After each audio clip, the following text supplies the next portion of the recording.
Welcome back to our channel.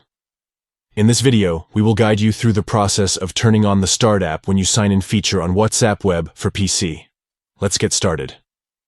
Step 1. Begin by opening WhatsApp Web on your PC. Step 2. Once you're logged into WhatsApp Web, look for the web address in the browser's address bar. Next to it, you'll find a small icon. Click on it to view site information. Step 3. In the Site Information window, locate and click on the Settings option. This will open the Settings menu for WhatsApp Web. Step 4. Within the Settings menu, find the option that says Start App when you sign in, and make sure it is turned on. This will enable the WhatsApp app to automatically launch whenever you sign in to WhatsApp Web.